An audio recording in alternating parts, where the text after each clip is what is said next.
It has been 25 years since Status Quo released their 24th album and their first of the 21st century, Famous in the Last Century, which was their second covers album after Don't Stop.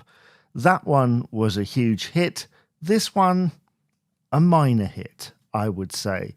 It features the band making their way through a large selection of covers from the 50s, 60s, and 70s. There's tracks on here including Old Time Rock and Roll, Way Down, Sweet Home Chicago, Claudette, Rockin' Me, Hound Dog, Run Around Sue, Once Bitten, Twice Shy, and the single Mony Mony as well.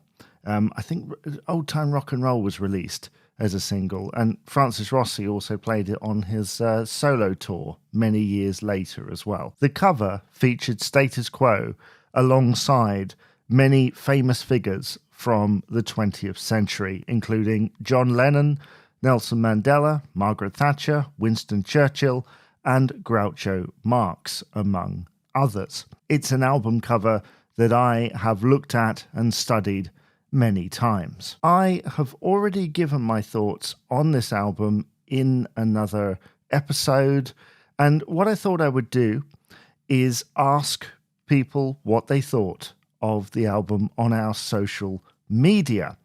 And here are a few of them that I have received. I think it's fair to say that Famous in the Last Century has its fair share of critics, with some of the comments I've received describing it as utter nonsense, appalling, horrid, not great, and absolute. I think you can fill in the rest. Carl says, the most miserable excuse for an album they ever made. The sound of an uninspired band sleepwalking their way through a set of hackneyed rock and roll covers.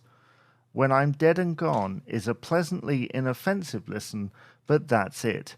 The rest of it belongs in the bin. The album title screams Yesterday's Men, and even the sleeve design is horrible. God awful. Slightly more positive from Andrew, who says, it's not bad, not as good as the first covers album, but better than the third one. Steve says, there are people that love it because that's when they were first becoming a fan. In my opinion, it does have a valid place in Quo's legacy. I personally love the album, some great performances on it. And finally, Jonathan says, it's okay, not one I play very often. The standout songs for me are Roll Over Beethoven and Sweet Home Chicago. Thank you so much to everybody who gave their opinion on Famous in the Last Century. Tell me, dear listener, dear viewer, are you a fan of this album? Have you got a mixed opinion, or are you not a fan? Let me know all your thoughts in the comments below, and I'll see you again for another episode of the Quo-Cast.